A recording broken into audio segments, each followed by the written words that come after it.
Amata Alliance Malitanye. We mo wule kana angana ngani suguya ira. Kaira ka foko le trésor américain. We nyang takase anga kati anga malifin tilaka doma. No katika obula. Anya fo belajene kati misali farafina kati misali malikuno kati misali alijinya kuno.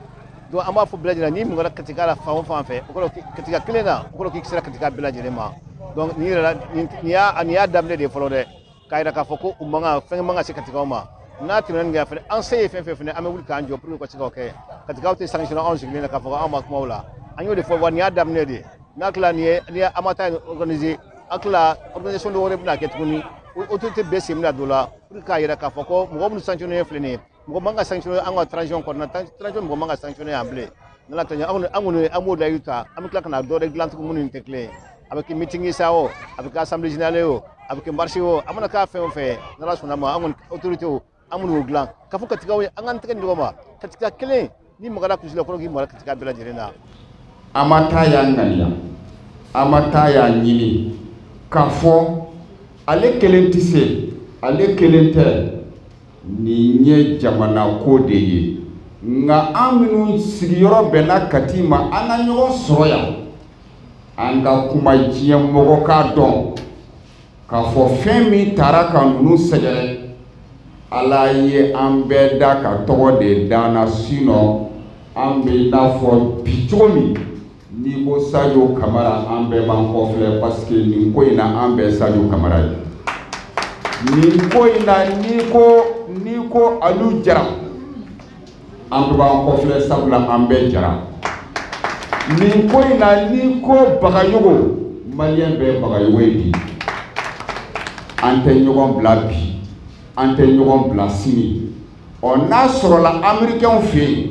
barake dambe na be fo ma ko trésor en fait Mali la en ka trésor ya en ka transition ye en ka trésor ya ka autorité odi ni ta en bo en jaka ni ta to en ka fini tugu be fara misali yala ye ni ka to ni mo be ñogon mene ka don ka fo ka be fa kele an be ba kele an be Camara an be Jara an be Koulibaly le dénominateur commun est demeure le Malien. Nous sommes des Maliens tout court.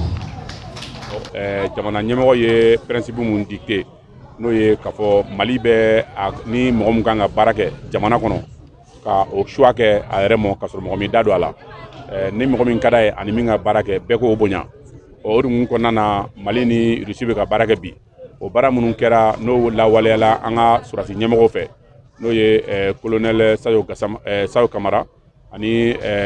colonel Adama Bagayogo ani général de brigade Aliou Boyi Jara donc n'olu chargé don a baara la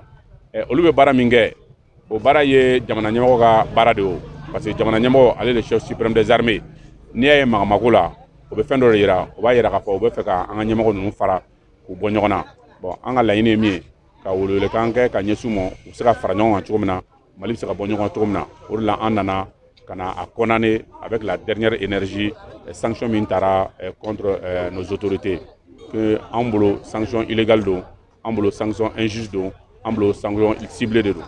ka ɲini malien bɛɛ lajɛlen fɛ Mali kɔnɔ ani Mali kɔkan kati kɔnɔ ani kati kɔkan bɛɛ k'i bolo di ɲɔgɔn ma an ka jɛ an ka autorités dɛmɛ n'o y'an ka transition ɲɛmɔgɔ ye an ka sɔrɔdasiw dɛmɛ tenitigi bɛɛ lajɛlen an bɛɛ bɛ fa la an bɛɛ bɛ ba la